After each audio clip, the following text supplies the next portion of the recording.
От доста години спортувам, от малък 12 годишен ми беше първото състезание и живота ми до ден днешен е свързан само с конети.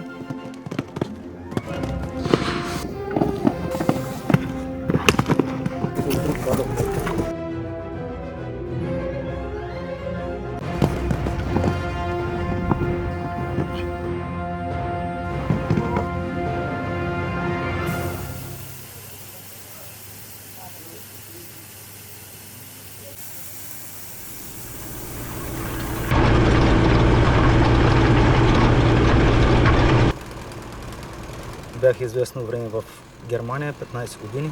Целта беше да натрупам опит, знания и след завръщането ми тук да мога да ги предам на младото поколение, както се казва.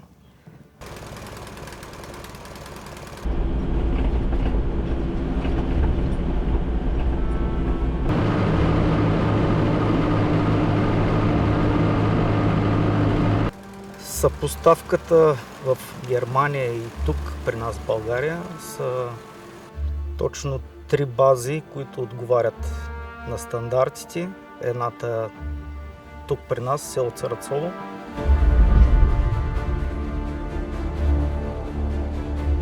Всичко започна с интереса на децата ни, които се запалиха по конната езда, но към дадения момент нямаше база, която така да отговаря на желанията на децата да могат да яздат и се породи нашето желание да направим една конна база, която щеше да е любителска, но в последствие се замислихме защо да не направим нещо професионално.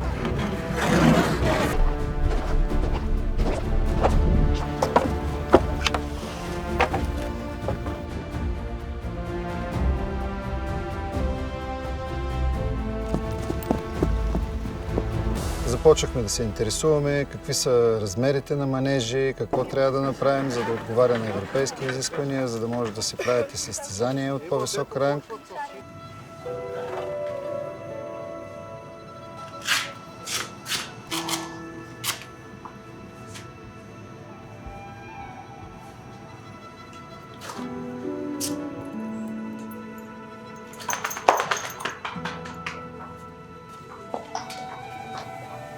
Законната база е едно от най-важните неща, са условията, при които се гледат конете им, или така да се каже конюшната, размер на боксове, настилки на боксове, поддръжка, храната, с която ще бъдат хранени. Но за самия спорт много важно нещо е и настилката на манежите, тъй като лошата настилка е предпоставка за много травми на конете, които се лекуват много трудно, много бавно и се получава амплитуда от примерно цяла година детето или съответно собственика не може да си язди коня, защото той е на лечение. Едно от най-важните неща за конете, това са спортните съоръжения, така наречените плацове. Конете, когато скачат, това е голямо натоварване.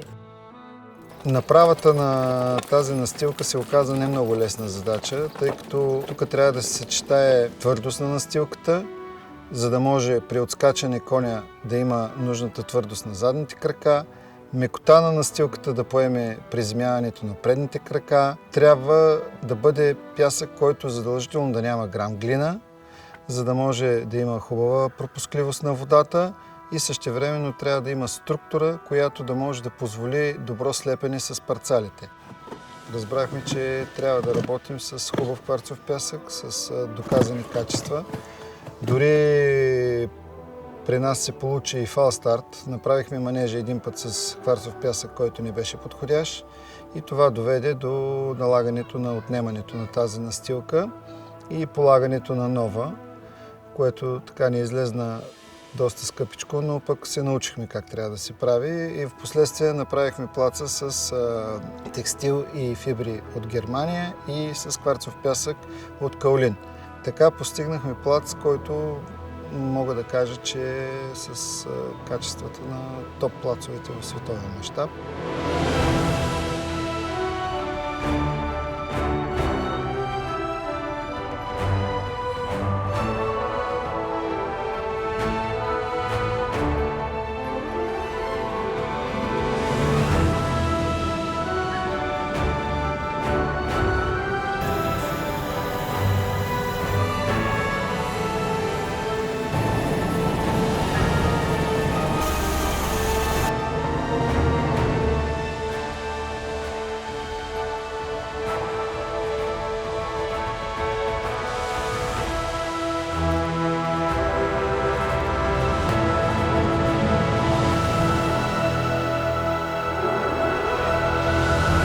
Моята идея, като почнахме да ремонтираме тук плаца, беше точно такава да говорим с Каолин, да ни предоставят пясък, след което с проби постигнахме крайната цел.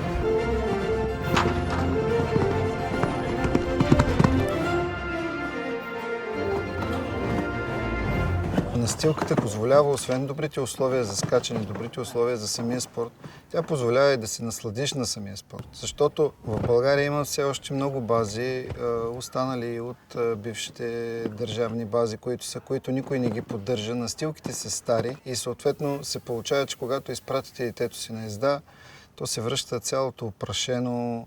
Ако е валяло дъжд предните дни, локвите са останали, то се пръска в кал. Нали, коня не може после да се поддържа лесно и да се изчиства и да се измие.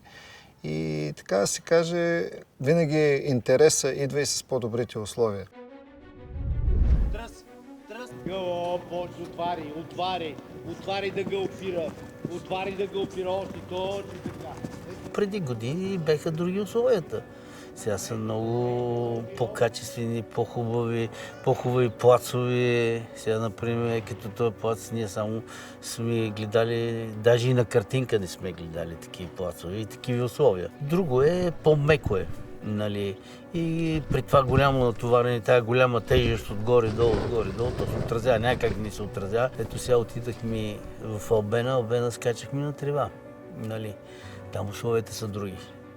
Тревата подлъгва конете, лъзга са и не е това спокойство коня да галопира и да скача, а при един по-рязък завой става пакост. Ходил съм в Турция, Хърватска, Австрия, Германия, Франция дори съм скачал. Този плац тук, условията с нищо не отстъпват на други международни такива арени и плацове. Именно 99% настилката е такива.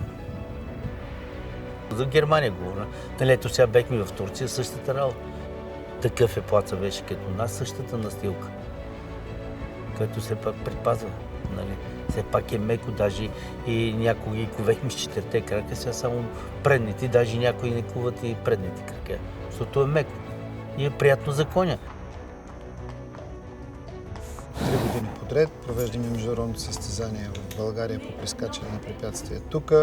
Правим международни по обеска. До година ще бъдем домакини на Балканиадата по обеска. И всичките гостуващи паркурмайстори, гостуващи съдии при обеската, просто като дойдат, не пропускат да отбележат, че сме направили плац, който е на световно равнище. Българският пясък по нищо не отстъпва на европейския. Нашата база всеки иска, всеки е щастлив, че идва да скачат на нашия терен.